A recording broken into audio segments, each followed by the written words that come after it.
अम्मा अस्पताल में एक बेड पर पड़ी थी। अस्पताल के बरामदे में उसके 2 बेटे और एक बेटी चिंता में टहल रहे थे।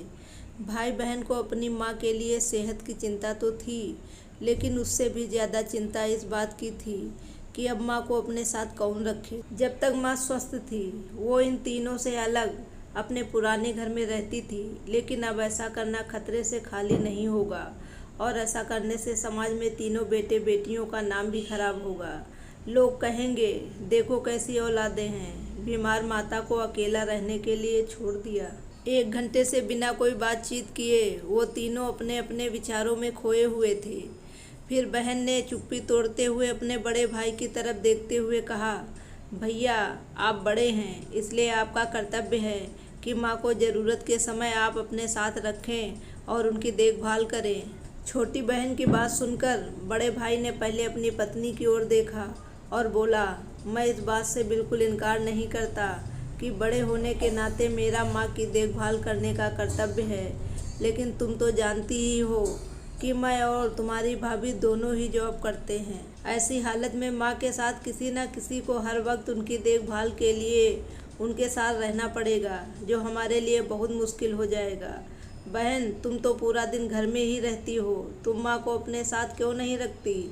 पैसों की चिंता मत करना, जो भी खर्चा आएगा मैं दे दूँगा।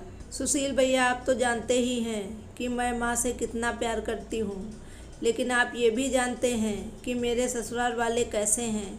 मैं ये बिल्कुल बर्दाश्त नहीं कर पाऊँगी कि कोई मेरी माँ को और मेरे भाइयों को भला बुरा कहे, इसलिए अच्छा यही होगा कि माँ को अनिल भाई के यहाँ रखा जाए।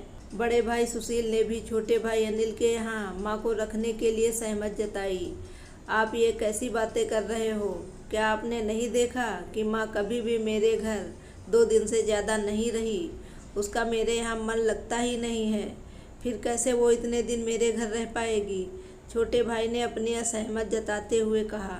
इससे पहले कि इस चर्चा का कोई नतीजा निकल पाता, एक नर्स वहाँ दौड़ते हुए आई और कहने लगी, क्या आप ही वार्ड नंबर 4 में भर्ती मरीज के रिश्तेदार हैं? आपको डॉक्टर साहब ने अंदर बुलाया है। सभी घबरा गए और दौड़ते हुए डॉक्टर के पास पहुँचे। डॉक्टर ने उनसे हाथ जोड़ते हुए कहा, आई एम सॉरी, मैं आपकी माताजी को नहीं बचा पाया। डॉक्टर की इस खबर ने सबके चेहरे पर झूठी मूठी दुख की परत तो चढ़ा दी थी, लेकिन सभी के दिल के किसी कोने में इस बात की खुशी भी छुपी हुई थी कि अब उन्हें माँ को नहीं संभालना पड़ेगा और माँ की वजह से उन्हें परेशान भी नहीं होना पड़ेगा। दोस्तों, छोटी सी ये कहानी ही समाज का सत्य है। यहाँ लोग ऊपर से जो दिखाते हैं वो अंदर से नहीं होते। जो माँ बाप अपने 4-4 बच्चों को बिना किसी शिकायत के बड़ी आसानी से संभाल पाते हैं, आगे चलकर ज़रूरत पड़ने पर यही 4 बच्चे मिलकर भी उन्हें नहीं संभाल पाते या नहीं संभालना चाहते। बच्चों को ये बात बिल्कुल नहीं भूलनी चाहिए कि जैसा वो बोएंगे वैसा ही तो काटेंगे। अगर आज वो अपने माँ बाप के साथ बुरा बर्ताव करते हैं तो उन्हें ये याद रखना चाहिए कि उनके बच्चे भी बड़े होंगे और वो भी बूढ़े होंगे। जो उन्होंने अपने माँ बाप के साथ किया, उनके बच्चे भी उनके साथ वही करेंगे। दोस्तों, पूरी कहानी सुनने के लिए आपका बहुत बहुत धन्यवाद।